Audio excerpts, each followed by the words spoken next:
Okay, so what we've done is driven across the state from south to north. Now we're up here by the interstate. It's this trash here. I'm going to pick up this trash in the woods. A lot of the times if you're just out picking up trash in the woods is when you find stuff like this. So what we have here is the definite Asimina Parviflora, the small flower pawpaw. Mosquitoes out here. You're looking at young leaves. These used to be this plant that we're looking at here was the one that had the fall colors. I did 2 videos. This was I think 1.5 is what I named the video for this particular plant. So what we can do is in one day we can be in Bay County by the Gulf of Mexico showing you pawpaws, and then we can be up here in just Washington County, same day, all the way close to the Alabama state line, and show you the same type of plant. So that's the range that we know of. This one, interestingly enough, is growing with pine straw all around. You can see pine straw. A lot of times we find them more associated with oaks, and we also find them associated with bayou areas where these reeds come out of the grass there, sometimes even near brackish water, not only fresh water. But this, we're in a different kind of situation. I'm going to show you kind of what the road looks like.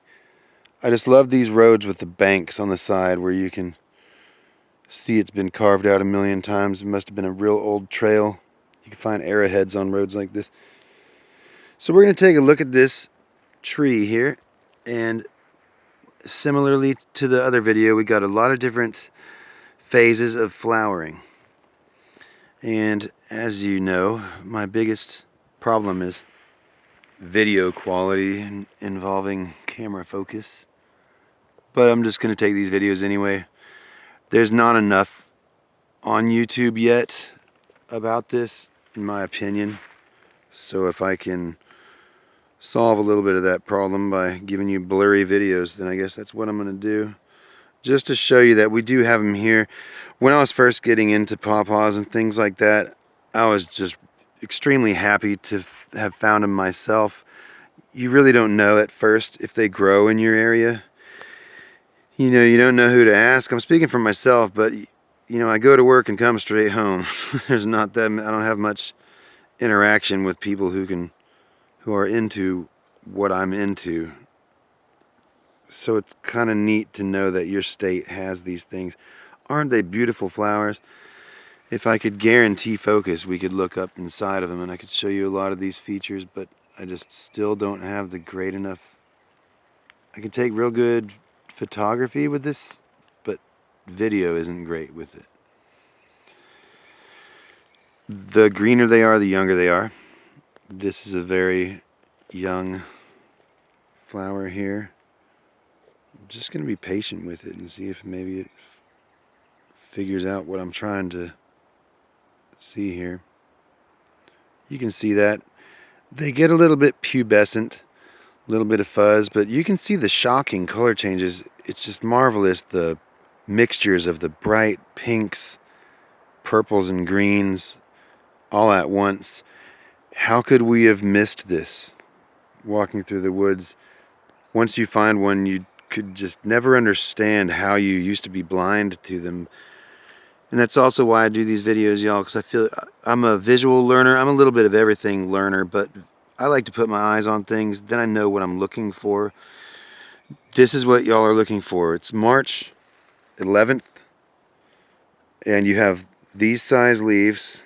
These will get huge, similar to magnolia size leaves, almost like loquat leaves. Definitely big enough to notice. But this goes away. These flowers, this is a really good time to surely know what you're looking at, because there's nothing else like it. If it's a pawpaw, I mean, you know it right off the bat. So I'm not sure what I haven't talked about here, but that's just what it looks like in March in North Florida or wherever you can find parvifloras. Look at your You can go on your state records and somebody found it in 1960 something somewhere. They'll show you what, they'll tell you what highway it was found on and everything. Just go there.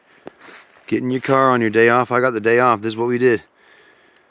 You know, and just find them, and forever you'll know. And then they'll stand out really easily. You'll be able to spot them for the rest of your life and show people. Very interesting. This is a lot of food. This, you know, you'd get tired of eating these things. You would have enough to get your, not only a taste for pawpaws, but to have enough of them. Just off this one little tree here. I did want to show you a little bit more of the scenery because it looks like we have a cedar here. Could be a juniper, but definitely something like that. We have pines. We have oaks. Some magnolias and things like that back here, but we're definitely in pine straw this time, and that's not always the case. So just so you're aware, there's lots of different terrain that you could find these things on. I guess that's about it. I'm gonna pick up this trash. Thanks for watching, y'all. Hope you learned something. Tune in next time, we'll show you the fruit. Okay, bye.